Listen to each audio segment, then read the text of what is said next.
Welcome back to my channel. आज हम बात करेंगे क्रिटिकिंग रिसर्च के पार्ट 3 के बारे में, जिसमें हमने लास्ट 2 पार्ट में डिफरेंट चीज़ें डिस्कस की थी। तो इस पार्ट में मैं रीडिंग ज़्यादा नहीं करूँगा, मैं आपको उस चीज़ का मतलब बताऊँगा, ठीक है, जो जो हमने पढ़ना है। तो क्योंकि वीडियो ज़्यादा लंबी ना हो, इसीलिए हम थोड़ा सा शॉर्टकट चलेंगे, ठीक है।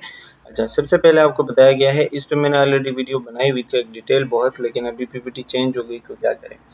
इन्फ्रेंस इन रिसर्च का मतलब है कि रिसर्च के एविडेंस या नतीजा जो जो है ना, जो जो आपने रिसर्च किया है, जो आपके पास रिजल्ट आया है, उससे एक कंक्लूजन निकालना, ठीक है। मतलब उसके जितना भी आपने रिसर्च किया, उसका जो है आप एक कंक्लूजन या एक रिजल्ट निकालते हो, ठीक है। इसका काम है कि लिमिटेड डेटा से, जो आपने बहुत थोड़ा सा डेटा लिया होगा, उससे लॉजिकल सोच के, मतलब लॉजिकल चीज़ें या लॉजिकल रीजनिंग करके आपने जो है वो उससे एक डेटा निकालना होता है। कुल मिला के मतलब ये हुआ कि आपने जो है एक रिसर्च की, उसके बाद आपके पास जो डेटा आया, उस डेटा का आपने कोई रिजल्ट निकाला, और लॉजिकल रीजनिंग के मुकाबले में या लॉजिकल रीजनिंग के नतीजे में आपने कोई उसके एक प्रॉपर रिजल्ट निकाला। इस चीज़ को कहते हैं क्या कहते हैं, इन्फ्रेंस, ठीक है। जैसे फॉर एग्जांपल, अगर आपने कराची में 100 बच्चों पर रिसर्च किया और देखा कि 80% जो बच्चे हैं ना, वो मोबाइल से पढ़ते हैं, तो आप रेफरेंस क्या कर सकते हैं। रेफरेंस ये होता है कि पाकिस्तान में ज़्यादातर बच्चे शायद मोबाइल से पढ़ना पसंद करते हैं, ठीक है। तो ये आपका रेफरेंस है। आपने बच्चों के ऊपर रिसर्च की, 100 बच्चों के ऊपर, उसमें आपने देखा कि 80% जो बच्चे हैं वो मोबाइल से पढ़ते हैं। तो इसका मतलब क्या हुआ कि शायद ज़्यादातर बच्चे जो है वो मोबाइल से पढ़ना पसंद करते हैं। मतलब आपने एक रिजल्ट के बुनियाद पर एक क्या किया, एक लॉजिकल रीजनिंग पेश की, ठीक है। अब इसके की पॉइंट्स क्या थे। की पॉइंट्स यानी कि generalisation, enable generalisation from sample study sets, और यानी कि छोटे सैंपल एक जगह या थोड़े से मेजर से मिले डेटा को जो आपने लिया है, उसको बड़े ग्रुप या किसी दूसरी जगह पर अप्लाई कर सकते हैं, ठीक है, या करते हैं। तो मतलब आपको पता चला कि भाई 80% बच्चे जो है वो मोबाइल से पढ़ते हैं, तो क्या पूरे पाकिस्तान में ऐसा है, ठीक है। इसी तरह रिसर्चर्स यूज प्रॉक्सीज यानी कि सैंपल टूल, और जितनी चीज़ आप यूज़ करते हो ना, तो वो जो है आप दूसरे लोगों पर जाके यूज़ करते हैं। फॉर एग्जांपल, रिसर्च में हम असल चीज़ की जगह उसकी प्रॉक्सी यूज़ करते हैं। जैसे सैंपल को पूरी पॉपुलेशन का एक प्रॉक्सी है, आपने 100 लोगों में से या 1000 लोगों में से 100 लोग सेलेक्ट किए, तो ये उनकी प्रॉक्सी है। डिप्रेशन को आप स्केल से नापते हैं, तो वो स्केल जो है वो डिप्रेशन की प्रॉक्सी है। कंट्रोल ग्रुप जो होता है ना, तो कंट्रोल ग्रुप को आप एक हेल्दी ग्रुप समझते हैं, तो वो जो है उस हेल्थ की प्रॉक्सी है, ठीक है। Reliable method to produce persuasive evidences. अच्छे इन्फ्रेंस के लिए रिसर्च का तरीका और मेथड रिलायबल होना चाहिए, पक्का होना चाहिए, ट्रस्टेबल होना चाहिए, ठीक है। अगर मेजरमेंट टूल ही आपका गलत है, तो इन्फ्रेंस भी गलत होगा, ठीक है। इसी तरह reader must critically assess method to form justified conclusion. Research पढ़ने वालों को भी मेथड को क्रिटिकली चेक करना चाहिए कि क्या इन्फ्रेंस सही है या नहीं। यानी जो मैं अगर रिसर्च पढ़ रहा हूँ, तो ज़रूरी नहीं कि जो लिखा हुआ है मैं उसके ऊपर यकीन करूँ, ठीक है। अगर मुझे पता है तो मैं उसमें थोड़ा सा क्रिटिकल थिंकिंग करूँगा। जैसे फॉर एग्जांपल, अगर मैंने सिर्फ अमीर लोगों के एरिया से जो है वो सैंपल लिया है, ठीक है, तो उसके ऊपर फिर सारा पाकिस्तान का या पूरे एक पॉपुलेशन का नतीजा निकालना गलत होगा, क्योंकि वो तो अमीर लोगों का एरिया था या अमीर लोगों के ऊपर आपने वो किया था। अब सब लोगों के ऊपर तो आप वो अप्लाई नहीं कर सकते हो, ठीक है। तो मुख्तसर ये कि इन्फ्रेंस जो है, आप समझो कि वो रिसर्च का दिल है। इसमें हम लिमिटेड डेटा से बड़े बड़े फैसले करते हैं, लेकिन वो डेटा जो है वो ट्रस्टेबल होना चाहिए। उसमें हम क्रिटिकल थिंकिंग करते हैं। अगर आपका मेथड कमज़ोर है या आपका जो है वो रिसर्च कमज़ोर है, तो आपका इन्फ्रेंस यानी कि रिसर्च भी ख़राब होगा, ठीक है। इन्फ्रेंस के अलावा दूसरी जो चीज़ इसमें बताई गई है, that is reliability, validity and trustworthiness in research. अब इसका क्या मतलब हुआ। Ensuring the research finding are accurate, unbiased and represent the target population, ठीक है। इस स्लाइड में मतलब यही बताया गया है कि रिसर्च के जो रिजल्ट्स है वो ठीक है, उसमें कोई बायस नहीं है, वो पूरी पॉपुलेशन को रिप्रेजेंट करवाने वाले होने चाहिए, ठीक है। तो ये सारी चीज़ें जो है वो जब होंगे आपके रिसर्च में, तो वो जो है आपका रिसर्च क्या होगा, रिलायबल होगा, वैलिड होगा, ठीक है।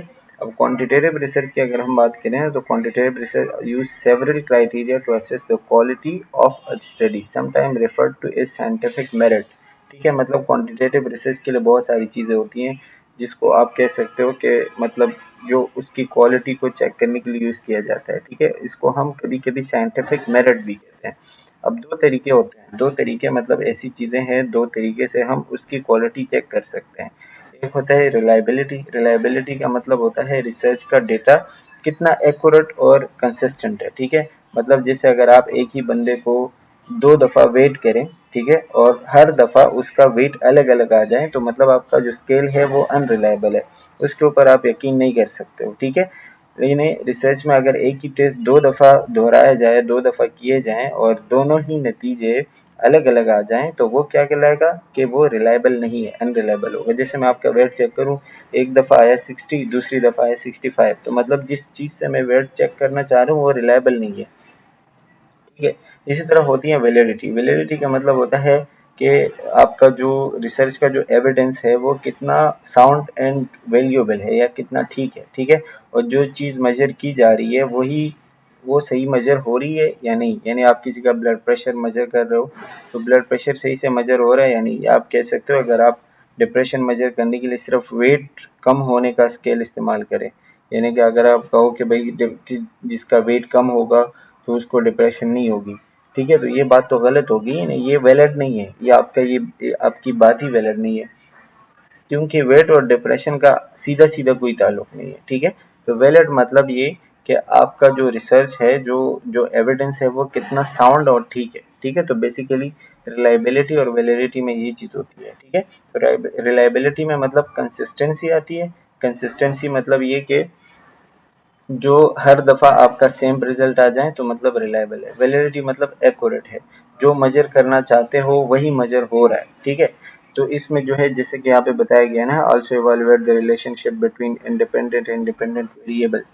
इंडिपेंडेंट और डिपेंडेंट वेरिएबल का रिश्ता क्या है, आपस में वो कैसे कनेक्टेड है, वो डिपेंडेंट इंडिपेंडेंट हमने लास्ट टाइम बात की थी, ठीक है। इसी तरह अगर हम इसको क्वालिटेटिव रिसर्च में देखें, तो क्वालिटेटिव रिसर्च में जो है आपको बताया research use some different criteria in evaluating quality, ठीक है। इट एम्फसाइज ट्रस्टवर्दीनेस, यानी क्वालिटेटिव में हम जब बात करते हैं ना, तो क्वांटिटेटिव और क्वालिटेटिव के क्वालिटी को अलग करने के तरीके अलग होते हैं। जैसे क्वांटिटेटिव में हम रिलायबिलिटी और वैलिडिटी चेक करते हैं, लेकिन क्वालिटेटिव में आप ये चीज़ चेक नहीं करते हो, क्वालिटेटिव में कोई स्केल नहीं आपने यूज़ किया हुआ, ठीक है। इसीलिए जो है आप उसमें रिलायबिलिटी और वैलिडिटी वाली चीज़ यूज़ नहीं करते हो। तो क्वांटिटेटिव रिसर्च की तरह क्वालिटेटिव में भी क्वालिटी चेक करने के लिए अलग क्राइटेरिया इस्तेमाल करते हैं, लेकिन इसमें बेसिकली ट्रस्टवर्दीनेस यूज़ किया जाता है, ठीक है। ट्रस्टवर्दीनेस का मतलब ये होता है कि आपके रिजल्ट के ऊपर कितना ट्रस्ट किया जा सकता है, या वो कितने क्रेडिबल है, या फिर वो कितने ठीक है।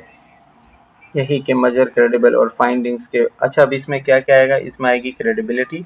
क्रेडिबिलिटी यानी कि आपके रिजल्ट के ऊपर भरोसा किया जा सकता है, क्या वो ठीक है। डेटा और उसकी जो इंटरप्रिटेशन होती है उसके ऊपर आपका जो है वो कॉन्फिडेंस होना चाहिए, ठीक है। अगर आप इंटरव्यू से डेटा कलेक्ट कर रहे हैं तो पार्टिसिपेंट्स की बातों को बराबर फुली सही तरीके से रिकॉर्ड करना, उसको तफसील देना, और उसको जो मतलब रीडर या जो रीडर फिर पढ़ेगा ना आपकी रिसर्च, तो उसको सारी चीज़ें समझ आए, तो मतलब उसको आपका जो रिसर्च है वो क्रेडिबल है। इसी तरह ट्रांसफेरेबिलिटी, ट्रांसफेरेबिलिटी यानी दूसरी जगह अप्लाई करने की जो सलाहियत होती है ना, कि आप उसको दूसरी जगह अप्लाई कर सकते हो, कि इस रिसर्च का जो रिज़ल्ट है वो दूसरे कंटेक्स्ट में या दूसरे लोगों पर अप्लाई किया जा सकता है। अगर आपने सिर्फ गवर्नमेंट स्कूल के, फॉर एग्जांपल गवर्नमेंट स्कूल के बच्चों पर रिसर्च की है, तो वही चीज़ क्या प्राइवेट स्कूल के बच्चों पर अप्लाई किया जा सकता है। ये ज़रूरी नहीं है, क्योंकि वो अलग अलग हो सकते हैं, ठीक है। लेकिन अगर ऐसा हुआ कि दोनों पर अप्लाई किया जा सकता हो तो वो बहुत अच्छा है, ठीक है। इस तरह कन्फर्मेबिलिटी, यानी कि रिसर्च के जो रिज़ल्ट है वो रिसर्चर जो होगा जिसने रिसर्च किया हो उसके पर्सनल जो राय होती है ना, यानी मेरे अपने जो पर्सनल फीलिंग्स है उससे वो चीज़ मुतासिर ना हो। यानी मैं जो जिस चीज़ को जिस नज़र से देख रहा हूँ, तो मैं अब रिसर्च में अपनी वो रिसर्च या अपनी फीलिंग्स उसमें शामिल नहीं करूँ। मैं किसी चीज़ को गलत समझता हूँ तो मेरी रिसर्च ये बात शो नहीं करे कि वो गलत ही है, ठीक है। शायद वो मैं सिर्फ उसको गलत मानता हूँ, दूसरे लोग के लिए वो गलत नहीं हो। तो आप ऑब्जेक्टिविटी नहीं करेंगे। ऑब्जेक्टिविटी यानी कि आप अपने रिसर्च के ऊपर अपने फीलिंग्स को इम्पोज नहीं करेंगे, ठीक है। जैसे अगर रिसर्चर को पहले से किसी नतीजे के बारे में किसी ने जो है गलतफहमी डाल दी है कि नहीं ये चीज़, तो वो उसी गलतफहमी पर ज़्यादा या उसी गलतफहमी को रिसर्च पर थोपने की जो है वो कोशिश कर रहा होता है, ठीक है। तो एक रिसर्चर को ये नहीं करना चाहिए कि वो उसको थोपने की बजाय बिल्कुल एक्यूरेट और सही काम करें, ठीक है। इसी तरह डिपेंडेबिलिटी की अगर हम बात करें तो रिसर्च का प्रोसेस कंसिस्टेंट और क्लियर होना चाहिए, ठीक है। उसमें कोई ऐसी चीज़ ना हो कि आपको समझ ना आए, ठीक है। अगर कोई दूसरा बंदा वही तरीका यूज़ करे तो रिजल्ट सेम आने चाहिए। ऑथेंटिसिटी की अगर हम बात करें तो ऑथेंटिसिटी में ये होता है कि पार्टिसिपेंट्स के एक्सपीरियंस, फीलिंग्स और उनके जो व्यूज़ है जो आपने लिए हैं, वो आप जो है उसमें कोई चेंज ना करें, ऑनेस्ट रिप्रेजेंटेशन करें सबकी, ठीक है। क्रेडिबिलिटी यहाँ पे जो है वो ज़्यादा मतलब ज़ोर यहाँ पे इसलिए दिया गया है कि क्रेडिबिलिटी ट्रस्टवर्दीनेस का सबसे इम्पोर्टेंट हिस्सा है। इसका मतलब है कि अगर डेटा सही है और उसकी जो एक्सप्लेनेशन है वो ठीक है, तो आपकी रिसर्च आगे जा सकती है, ठीक है। तो इसीलिए क्रेडिबल होना चाहिए। अच्छा, तीसरी चीज़ जो यहाँ पे बताई गई है वो है ट्रस्टवर्दीनेस, सॉरी ट्रायंगुलेशन। ट्रायंगुलेशन का मतलब होता है यूजेस मल्टीपल सोर्सेज और methods to establish what is true, including quantitative qualitative, वो तो हम देखेंगे। ट्रायंगुलेशन का मतलब है किसी चीज़ की सच्चाई या उसकी जो क्या कह सकते हैं स्ट्रेंथ जानने के लिए दो या दो से ज़्यादा तरीके सोर्सेज को इस्तेमाल करना, ठीक है। ये रिसर्च को ज़्यादा क्रेडिबल और स्ट्रॉन्ग बनाता है। फॉर एग्जांपल अगर हम बात करें कि इसको आपके जैसे ये 3 तरीके आपको बताएँगे, क्वांटिटेटिव, क्वालिटेटिव और क्रॉस पैराडाइम। क्वांटिटेटिव ट्रायंगुलेशन क्या होगी कि एक ही कंसेप्ट को आप अलग-अलग तरीकों से मेजर करते हैं ताकि पता चले कि रिजल्ट कंसिस्टेंट आते हैं या नहीं। जैसे डिप्रेशन को सिर्फ एक स्केल से नहीं बल्कि 2 अलग-अलग स्केल से जो है आप चेक करने की कोशिश करते हैं। वो उसका उस बंदे का इंटरव्यू हो सकता है या कोई दूसरा स्केल हो सकता है, ठीक है। तो आप दोनों से जब देखोगे तो दोनों के रिजल्ट जब सेम आएगा, ठीक है, तो मतलब आपकी बात सही है, ठीक है। तो मतलब ट्रायंगुलेशन का मतलब ये हुआ कि आप एक तरीका नहीं यूज़ करते हो, एक से ज़्यादा 2-3 तरीके यूज़ करते हो ताकि आप अपने रिजल्ट को बिल्कुल पुख्ता करें, ठीक है। इसी तरह क्वालिटेटिव ट्रायंगुलेशन की अगर हम बात करें, ठीक है, तो इसमें आप जो है वो एक ही टॉपिक को अलग-अलग सोर्सेज़ से समझते हैं, यानी अलग-अलग क्या कह सकते हैं एंगल से समझने की कोशिश करते हैं। जैसे उस बंदे से आप इंटरव्यू लेते हैं, जैसे आप चलो नर्सिज़ की बात करते हैं ना, तो इंटरव्यू लेते हैं, उनको ऑब्ज़र्व करते हैं, उनको जो है वो नोट्स देखते हैं, सब कुछ मिला के उनका जितना भी है वो आप कुल मिला के जो है क्वालिटेटिव ट्रायंगुलेशन करते हैं। जैसे अगर आप वही बात ना कि अगर आप नर्सिंग के रिसर्च के ऊपर वो कर रहे हैं, रिसर्च कर रहे हैं नर्सिंग के स्ट्रेस के ऊपर ना, तो आप उनसे इंटरव्यू लेंगे, साथ साथ उनके काम को ऑब्जर्व करेंगे और उनके जो कलीग्स होंगे उनसे भी बात करेंगे, ठीक है। तो इसी तरीके से 3 चीज़ें आपने मिला के कोई एक रिजल्ट निकाला, दैट इज़ बेसिकली ट्रायंगुलेशन। इसी में क्रॉस पैराडाइम या ट्रायंगुलेशन भी होता है, मिक्स मेथड जिसको कहते हैं ना, cross paradigm integration of qualitative and quantitative. इसमें क्वालिटेटिव और क्वांटिटेटिव दोनों डेटा को एक साथ इस्तेमाल करते हैं ताकि जो दोनों की कमी है ना, मतलब जिसमें भी कमी हो तो वो दूसरा उसको पूरा करे, ठीक है। तो क्वांटिटेटिव जो कि सर्वे से पता करना है कि कितने नर्सेज फॉर एग्जांपल स्ट्रेस है, आपने पता किया कि 100 नर्सेज स्ट्रेस है तो आपकी क्वांटिटेटिव स्टडी हो गई। क्वालिटेटिव ये कि भाई स्ट्रेस का जो है वो रेशो क्या है, स्ट्रेस मतलब किस तरीके से है या वो किस वजह से है, ठीक है। तो वो दोनों को मिला के आप क्या करते हैं, एक क्रॉस पैराडाइम करते हैं, ठीक है। जैसे एग्जांपल के तौर पर आपको यहाँ पे बताया गया है example of triangulation Casey 2000 explore how nurses encourage health promoting practices.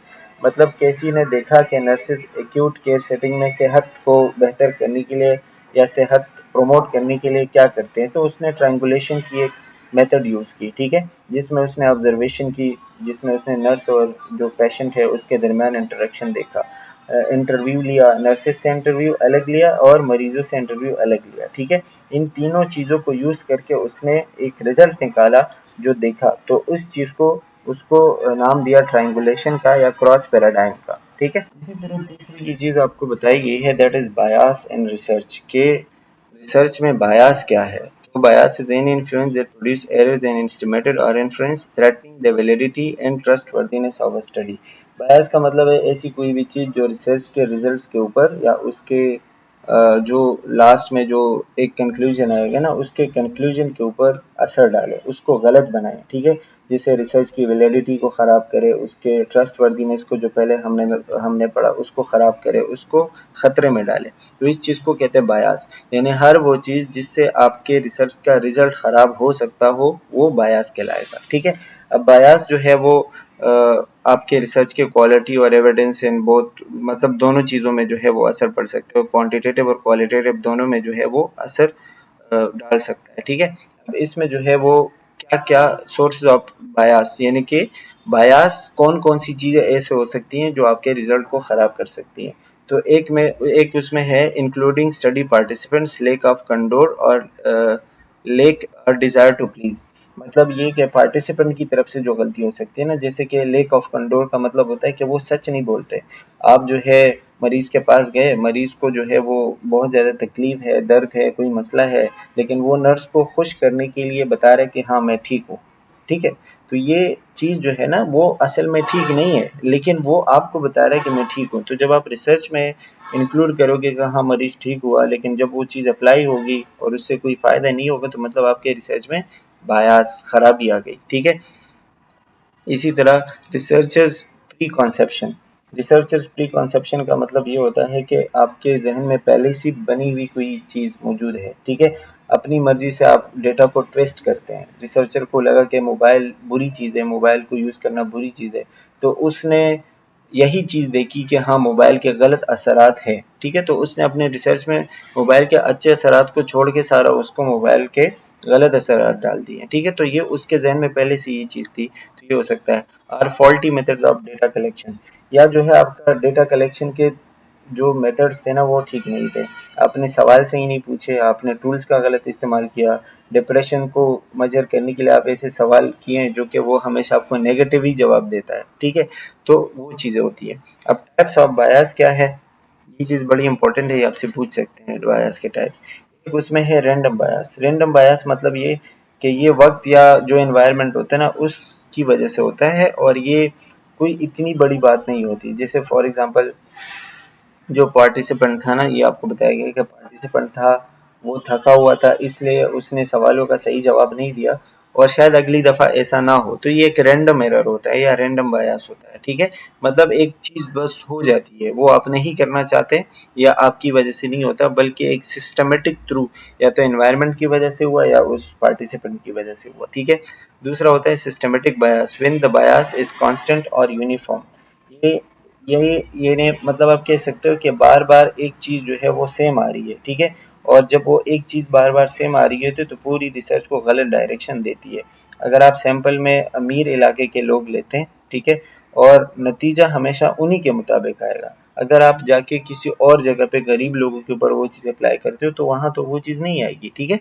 तो ये सिस्टमैटिक बायस कहलाता है। अब एड्रेसिंग बायस का बताया गया है कि बायस को यानी गलतियों को कम कैसे करें। तो सबसे पहले बताया use rigorous research methods to minimise और डिटेक्ट बायस। ऐसे तरीके इस्तेमाल करें जो बायस को कम करते हैं या पकड़ते हैं, ठीक है। जैसे डबल ब्लाइंड एरर जो होता है उसमें बताया गया है, ठीक है।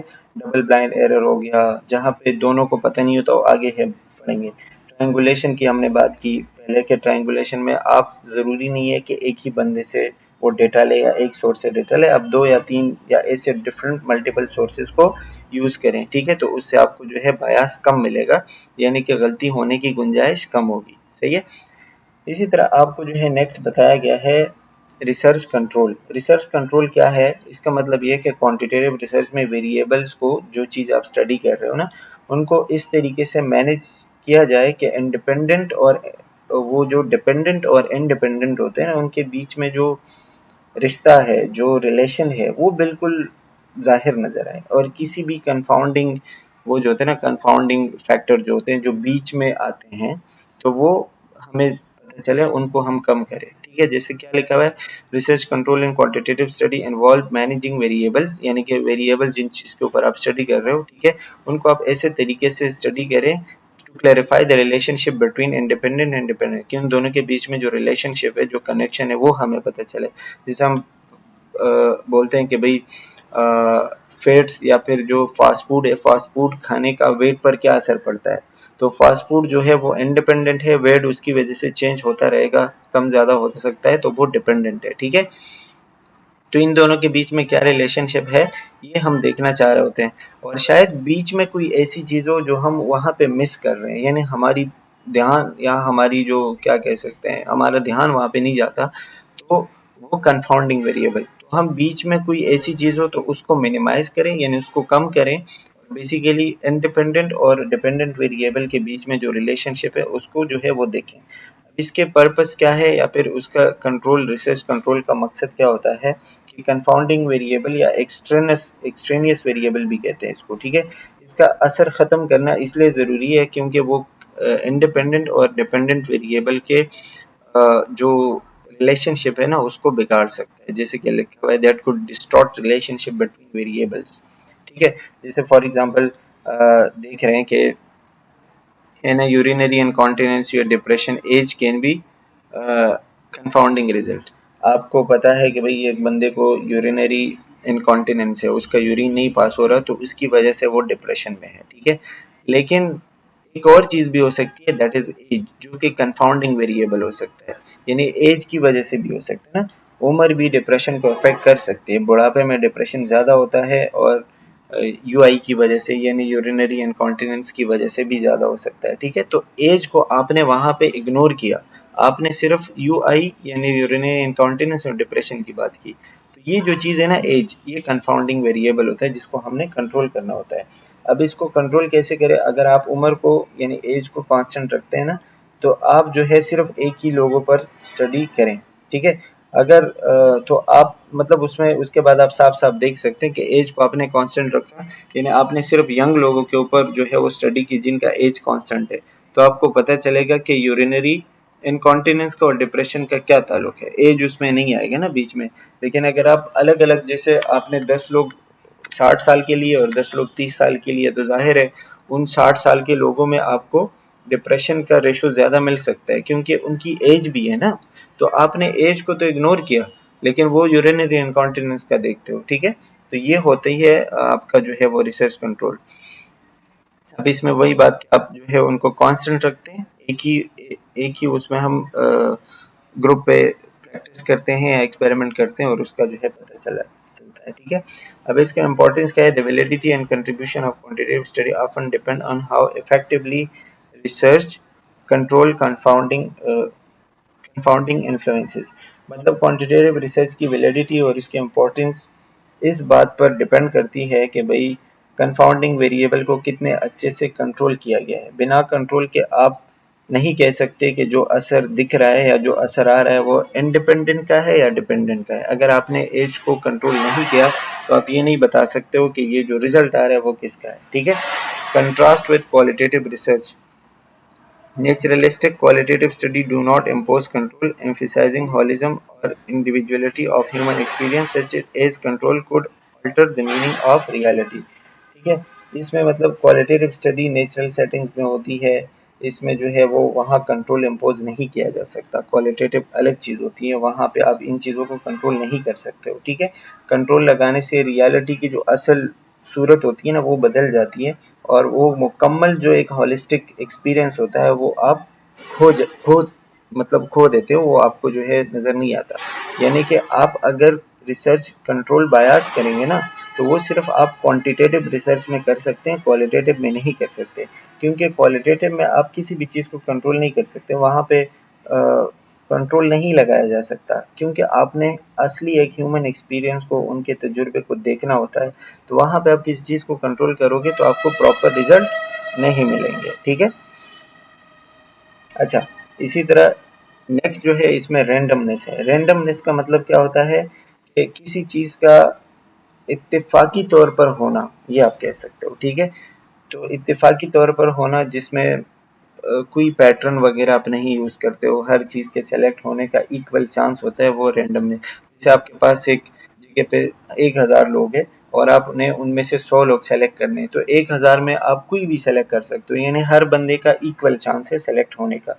इसको कहते हैं रैंडमनेस, ठीक है। और रैंडमनेस हम क्वालिटेटिव क्वांटिटेटिव रिसर्च में करते हैं, क्वालिटेटिव में ये नहीं कर सकते, ठीक है। वो कैसे होता है देखेंगे, ठीक है। जैसे employs to randomness to minimise bias to prevent systematic error. Systematic error यानी जो गलतियाँ आती हैं, ठीक है, उसको कम करने के लिए हम जो है वो रेंडमनेस करते हैं। यानी फॉर एग्जांपल आप देखें कि आप अपने दोस्तों को रिसर्च में शामिल करेंगे ना, तो नतीजा बायास होगा। बायास कैसे होगा कि आपको जो लोग इजीली मिल रहे थे तो आपने उनको सेलेक्ट किया, रेंडम रेंडम सिलेक्शन तो हुई नहीं। तो आपको इस चीज़ से बचाने के लिए आप क्या करेंगे, रेंडम सिलेक्शन करेंगे। Random selection ensure equal probability of inclusion for all participation. मतलब हर शख्स के स्टडी में शामिल होने का इक्वल चांस होता है। अगर आप जैसे कराची के 1000 नर्सेज में से 100 को रेंडमली सेलेक्ट करेंगे तो हर नर्स के सेलेक्ट होने के चांस बराबर है, ठीक है। 1000 लोगों में से आपने 100 लोग सेलेक्ट करने हैं तो कोई भी आप सेलेक्ट कर सकते हैं, ठीक है, रेंडमली।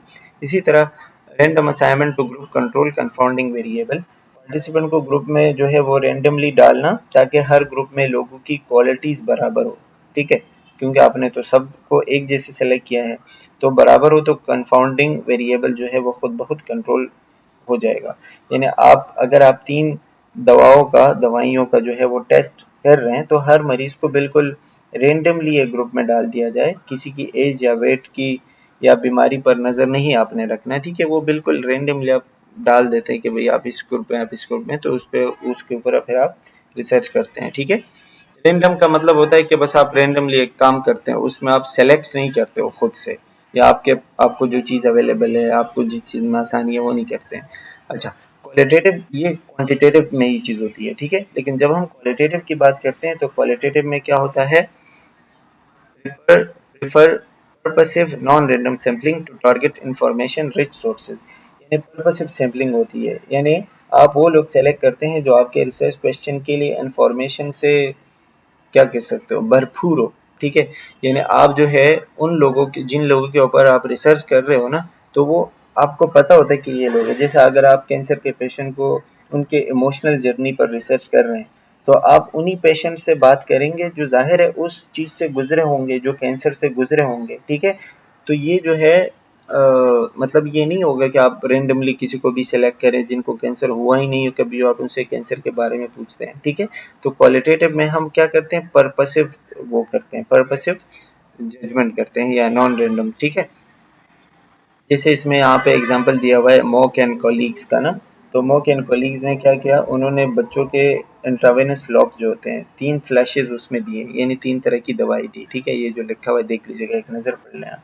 इसमें एक नॉर्मल सलाइन था, 1 यूनिट वो हेपरिन सलाइन था, और एक जो है वो 10 यूनिट्स हेपरिन सलाइन थे। यानी 1 यूनिट, ये देखो 1 unit ml of heparin saline, 10 ml of unit of heparin saline and एक नॉर्मल सलाइन, ठीक है। तो वो जो है 3 तरह के जो है उसने लिए, ठीक है, और उनको जो है 123 बच्चों को सेलेक्ट किया रेंडमली, ठीक है, और हर सोल्यूशन को जो है वो ग्रुप में दे दिया ताकि हर ग्रुप में बच्चों की एज और उनके हेल्थ और उनके वेट वगैरह का बराबर हिसाब से जो है वो देखें, उनका पता चले और असल फ़र्क मालूम किया जा सके, ठीक है। तो बेसिकली मतलब ये रैंडम और नॉन रैंडम में आपने ये फ़र्क करना है कि रैंडमनेस हम ज़्यादातर क्वांटिटेटिव उसमें करते हैं रिसर्च में, और क्वालिटेटिव में नहीं करते, ठीक है। क्वांटिटेटिव रैंडमनेस यानी कि आप जो है रैंडमनेस क्या करता है, आपकी ट्रस्ट बढ़ाता है, बायास को कम करता है, ग्रुप को बिल्कुल इक्वली डिवाइड करता है। क्वालिटेटिव में हम पर्पसिव सैम्पलिंग करते हैं, यानी कि हर चीज़ को आप गहराई में जाके समझने की कोशिश करते हैं, सही है। ओके, आगे चलते हैं। तो नेक्स्ट है masking. Masking or blinding and research. Masking का मतलब होता है रिसर्च में किसी भी ख़ास ग्रुप को ना मालूमात छुपाना, यानी उनको जो है ना बताना, उनको पता ही नहीं हो कि क्या हो रहा है, या उनके ऊपर ताकि उनका बिहेवियर जो है ना वो मतलब चेंज ना हो। अगर आपको आप एक मरीज़ को बता रहे हो कि मैं आपको ज़ख्म की दवाई दे रहा हूँ, एंटीबायोटिक दे रहा हूँ, ठीक है, तो उसको जो है पता होगा कि भाई हाँ ये मुझे एंटीबायोटिक लगा रहा है।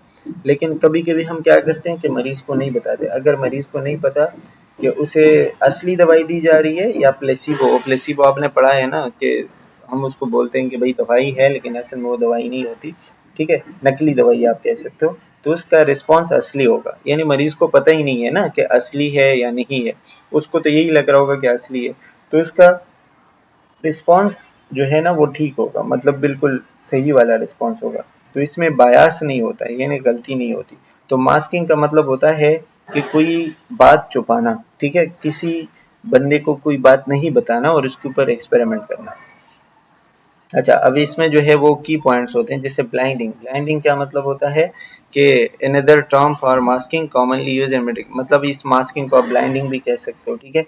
सिंगल ब्लाइंड स्टडी क्या होती है, अब ये देखें, open study, single open study मतलब ये होता है ना कि आप जो है उसमें वो नहीं करें, कोई छुपाने वाला काम नहीं करें, सबको पता है कि भाई आप जो है वो क्या लगा रहे हो। सिंगल ब्लाइंड स्टडी में क्या होता है कि सिर्फ एक ग्रुप को पता नहीं होता, एक आम तौर पर फॉर एग्जांपल एक पार्टिसिपेंट को नहीं पता होता, मरीज को नहीं पता कि कौन सी दवाई दी जा रही है, लेकिन डॉक्टर या जो नर्स होता है उसको पता होता है, ठीक है। एक बंदे को पता है, एक को नहीं पता है, ये याद रखें, ठीक है।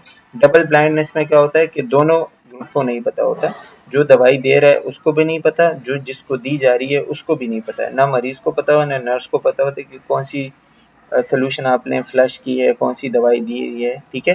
तो इसमें जो है वो सबसे ज़्यादा अच्छा तरीका होता है, यानी एक रैंडम तरीका होता है, ठीक है। जैसे यहाँ पे जो वो हमने पहले वो दिए थे ना कि बच्चों को आईवी लॉक्स के जो वो दिए थे, तो डबल ब्लाइंड था, यानी ना उस नर्सेस को पता था, ना बच्चों को पता था, ना नर्स को पता था कि कौन सा सोल्यूशन किस तरह का दिया जा रहा है ना, वो 3 तरह के सोल्यूशन उसने लिए थे, लेकिन उसमें जो है वो कोई पता नहीं था, तो इसको कहते हैं रैंडम, ठीक है, या मास्किंग आप कह सकते हो। अच्छा जी, अगर हम इसके वो देखें मतलब मकसद को देखें ना कि ये मास्किंग क्यों करते हैं, तो बायास को और गलतियों को कम करने के लिए करते हैं, रिजल्ट को बेहतर बनाने के लिए करते हैं, ठीक है। ओके, नेक्स्ट है रिफ्लेक्सिविटी। रिफ्लेक्सिविटी का मतलब क्या होता है कि रिसर्च का अपनी खुद की वैल्यूज बिलीव्स, जो रिसर्चर होता है ना, जो रिसर्च करने वाला होता है, कि उसकी वैल्यूज, उसके बिलीव्स और उसके जहन में जो है वो सोचने का जो प्रोसेस है वो रिसर्च के ऊपर जो है वो अप्लाई ना करे, ताकि वो डेटा कलेक्शन और इंटरप्रिटेशन जो है वो बिल्कुल ठीक हो। यानी कहने का मकसद ये कि आप अगर कोई काम कर रहे हो, ठीक है, और आपने अपने जहन में जो उसके हवाले से एक सोच जमा के रखा है, जो बात आपने सोची है कि ये तो ऐसा होगा, तो आप जो है उस चीज़ को, अपनी सोच को उसके ऊपर अप्लाई नहीं करें। फॉर एग्जांपल आप कहते हैं कि चलो पठान की, मैं खुद एक मतलब पठान ही हूँ, तो अगर किसी और का नाम लूँगा तो शायद कोई लोग माइंड कर जाएँ। अगर हम कहते हैं कि फॉर एग्जांपल एक रिसर्चर है, वो पठानों के ऊपर रिसर्च कर रहा है, ठीक है, कि पठान जो है वो अच्छे लोग नहीं है, ठीक है। भले वो कितने भी अच्छे हों, वो बहुत ही अच्छे होंगे, वो वहाँ जाएगा, उसकी मेहमान नवाज़ी होगी, उसको जो है वो वहाँ पे रहने दिया जाएगा, लेकिन रिसर्चर के दिमाग में ये चीज़ है ना कि ये लोग अच्छे नहीं है, तो वो उनके बारे में नेगेटिव पॉइंट ही लिखेगा, ठीक है। इसको कहते हैं रिफ्लेक्सिविटी। रिफ्लेक्सिविटी यानी आप अपनी सोच को रिसर्च के ऊपर अप्लाई कर रहे हो, दैट इज रिफ्लेक्सिविटी, ठीक है। तो एक रिसर्चर को ये चीज़ नहीं करनी चाहिए, यानी वो अपनी सोच को साइड पे रखें और वो जो देखेगा, जो रिसर्च में उसके रिजल्ट्स आएंगे, उसी चीज़ को जो है वो बिल्कुल एक्यूरेटली बयान करें, ठीक है। इस चीज़ को मतलब रिफ्लेक्सिविटी से बचाना होता है, ठीक है। अब रिफ्लेक्सिविटी जो है वो ज़रूरी क्यों है, क्योंकि क्वालिटेटिव रिसर्च में रिसर्चर खुद डेटा कलेक्ट करता है, एनालाइज करता है, इसलिए वो उसकी अपनी सोच, ज़बान और उसके जो नज़रिया होता है ना, वो रिसर्च पर असर डाल सकता है। तो रिफ्लेक्सिविटी इस को कंट्रोल करने का तरीका है, मतलब उस चीज़ को कि वो असर ना डाले, इसके ऊपर कंट्रोल करने का तरीका है, ठीक है। ये जो आपको बताया गया ना कि personal bias and qualitative research, personal bias नहीं वो करें। जैसे फॉर एग्जांपल अगर रिसर्चर्स को लगे कि कैंसर से गुजरना जो है वो सख्त है, तो उसने इंटरव्यू में अनकॉन्शियसली, मतलब बिना सोचे समझे ऐसे सवाल पूछने हैं जिससे यही जवाब निकले कि हाँ, कैंसर से गुजरना बड़ा सख्त है, हालांकि ज़रूरी नहीं है कि ऐसा ही हो, ठीक है। तो ये जो है इसलिए हम करते हैं। अच्छा, रिफ्लेक्सिविटी जो है वो कैसे की जा सकती है, उसके की पॉइंट्स है कि खुद पर आप सोचते हो, पर्सनल बायस, ठीक है, हर स्टेज पर आप खुद से पूछते हैं कि भाई मेरा, क्या मैंने अपनी सोच का असर यहाँ पे डाला है, क्या मैंने इस तरह कुछ किया है, ठीक है। इसी तरह आप जो है क्या करते हैं, डायरी बनाते हैं, मेमोज लिखते हैं, यानी आप जो है अपने ख्यालात, शुकूक व शुबात जितने भी होंगे उसका एक लिखते हैं, ठीक है, ताकि बाद में आप देख सकें कि आपने कैसा सोचा था और ये कैसा आया, ठीक है। Ensure a more accurate understanding of the true state of human experience, ठीक है। इसमें जो है अपने रिस्पॉन्स को जो है वो जानबूझकर रिसर्च का हिस्सा बनाना ये नहीं होता, लेकिन उन्हें कंट्रोल में रखना जो है वो ह्यूमन एक्सपीरियंस को कंट्रोल में रखना और true state of human experience को बताना ज़रूरी होता है। ठीक है, एग्जाम्पल यहाँ पे बताया गया है क्या कहते हैं, हॉर्डन एंड स्ट्रीट का जो एग्जाम्पल है 2007 conducted in a depth study focused on an issue of intimacy and sexuality in the face of a diagnosis of cancer. ठीक है, उन्होंने कैंसर के मरीजों के इंटीमेसी और सेक्सुअलिटी के मसाइल पर जो है वो स्टडी की। ठीक है, वो रिफ्लेक्सिव थे, यानी हर स्टेप पर उन्होंने अपने रिफ्लेक्शन को नोट करते देखा और हर चीज़ में जो है वो आप कह सकते हो कि वो नोट करते थे। हर स्टेप में जब वो जाते थे तो वो हर चीज़ को नोट करते थे और सोचते थे कि क्या मेरी अपनी वैल्यूज़ या मेरी सोच या कोई चीज़ें जो मैं सोचता हूँ क्या इस इंटरव्यू पर असर डाल रही है, क्या मरीज़ की बात को अपनी अंदाज में ट्विस्ट तो नहीं कर रहा हूँ, ये मरीज़ एक कुछ बोल रहा है मैं उसको अपना मतलब दे के भाई कुछ और उसको ट्विस्ट कर रहा हूँ ना। तो इसी तरीके से जो है वो रिफ्लेक्सिविटी आप देखते हैं। सही है, आई होप कि आपको आ गया होगा समझ। इसी तरह होती है जनरलाइजेबिलिटी। जनरलाइजेबिलिटी का मतलब क्या होता है कि रिसर्च के नतीजे जो रिजल्ट आएंगे ना वो दूसरे ग्रुप्स या दूसरे जगहों या दूसरे हालात पर कितने अप्लाई कर सकते हैं। ठीक है, अगर आपने जैसे कि 200 नर्सेस पर स्टडी की और देखा कि 70% उसमें जो है ना 70% नर्सेस स्ट्रेस है, तो क्या ये नतीजा, जैसे आपने कराची में स्टडी की थी 200 नर्सेस के ऊपर, आपने देखा कि उसमें 70 नर्सेस स्ट्रेस है, तो क्या यही चीज़ पेशावर में, लाहौर में, इस्लामाबाद में, किसी और जगह पे हो सकती है? क्या आप उसको जनरलाइज कर सकते हैं? ठीक है, अच्छा, अब इसमें जो है दूसरी चीज़ आपको जो बताई है ना वो ट्रांसफेरेबिलिटी का बताइए। ट्रांसफेरेबिलिटी का मतलब क्या होता है कि क्वालिटेटिव रिसर्च का जो रिजल्ट होगा वो दूसरे कंटेक्स्ट में कितना यूज़फुल हो सकता है, लेकिन ये रीडर पर छोड़ा जाता है ना कि मतलब वो जो रिसर्च पढ़ रहा है उसको वो उससे कितना फ़ायदा ले रहा है, वो उस हिसाब से अपने मतलब एनवायरनमेंट के हिसाब से उसको देखेगा या उसको अप्लाई करेगा। एक रिसर्च के वैल्यूज़ को आप दूसरे किसी सेटिंग में अप्लाई कर सकते हैं या नहीं कर सकते। ठीक है, तो ये जनरलाइजेबिलिटी और ट्रांसफेरेबिलिटी में फ़र्क होता है। अब इसके जो की पॉइंट्स होते हैं ना कि क्वालिटेटिव स्टडीज़ एनहेंस जनरलाइजेबिलिटी, वो तो बता दिया कि जब आप क्वालिटेटिव स्टडी करते हैं तो उनकी जनरलाइजेबिलिटी जो है वो इंक्रीज होती है, यानी कि वो दूसरी जगहों पे आप इसको अप्लाई कर सकते हो। ठीक है, वो वैलिड मेथड इस्तेमाल करते हैं। इसी तरह multi site studies, multi site यानी कि आप जो है एक से ज़्यादा जगहों पर रिसर्च करें। तो जब एक से ज़्यादा जगहों पर रिसर्च करते हैं तो आपकी रिसर्च जो है वो ज़्यादा बेहतर होती है। Qualitative research thick description to allow readers. अब ये थिक डिस्क्रिप्शन क्या है? थिक डिस्क्रिप्शन का मतलब ये होता है कि एक गहरा या एक तफसीली बात आप करते हो कि रिसर्च सेटिंग जो है वो पार्टिसिपेंट्स और इंटरेक्शन का, ताकि तीनों को आप डिस्क्राइब कर सके ताकि एक पूरी पिक्चर जो है ना एक पूरी चीज़ समझ आ जाए। यानी कि आप जो है हर चीज़ को बताते हो। आपने किसी से इंटरव्यू ली तो आप सिर्फ उसका इंटरव्यू नहीं बताते कि उसने क्या क्या बोला।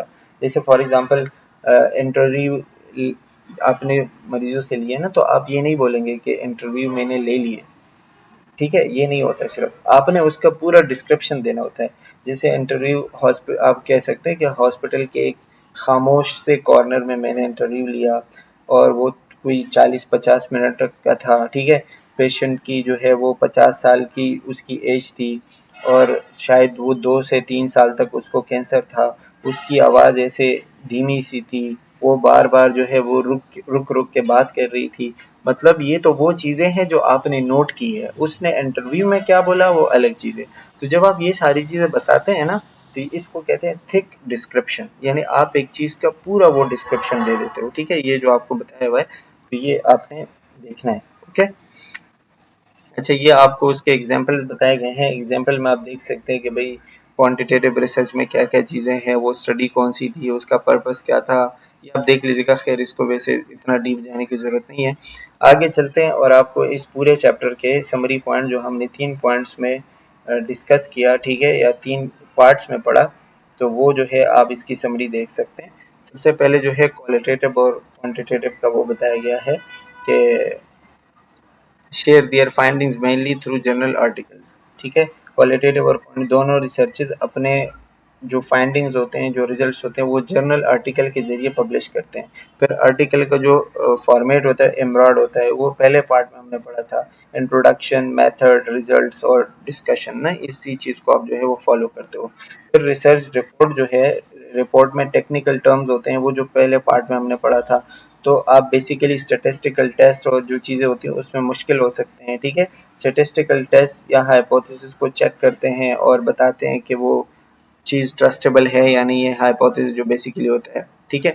अच्छा, स्टैटिस्टिकली सिग्निफिकेंट रिजल्ट, वही, अगर रिजल्ट स्टैटिस्टिकली सिग्निफिकेंट यानी अच्छा है तो इसका मतलब है कि उसके सच होने का चांस बहुत ज़्यादा होता है, ठीक है।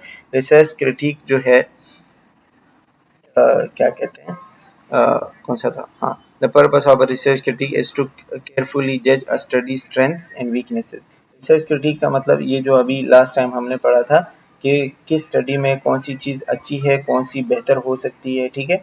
इसी तरह रिसर्चर की जो वो मसले हमने पढ़े हैं कि भाई रिसर्चर को जो है कंसेप्चुअल, एथिकल और मेथडोलॉजिकल मसले हो सकते हैं, वो किन किन प्रॉब्लम से गुजर के वो करता है।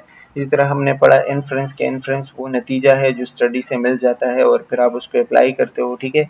रिलायबिलिटी में हमने पढ़ा कि जो आपको कंसिस्टेंट और बार बार सेम रिजल्ट आ जाए वो रिलायबिलिटी होती है। वैलिडिटी में हमने पढ़ा कि इससे पता चलता है कि एविडेंस कितना स्ट्रॉन्ग है और कितना कन्वीनियंट है, यानी उसके ऊपर यकीन किया जा सकता है। ट्रस्ट वर्दीनेस में हमने पढ़ा कि ये आपके रिजल्ट के ऊपर यकीन कैसे करेंगे, तो वो इन 4-5 चीज़ों से हमने गुजर, क्रेडिबिलिटी, डिपेंडेबिलिटी, कन्फर्मेबिलिटी, ट्रांसफेरेबिलिटी और वो दूसरी चीज़ें जो हमने पढ़ी, ठीक है। इसी तरह क्रेडिबिलिटी का हमने मतलब पढ़ा। क्रेडिबिलिटी का मतलब कि आप क्वालिटेटिव और क्वांटिटेटिव को उसके इंटरप्रिटेशन पर भरोसा कर सकते हैं, यानी वो क्रेडिबल हो, वो ठीक हो, उसके जो रिजल्ट आए ना वो ठीक हो।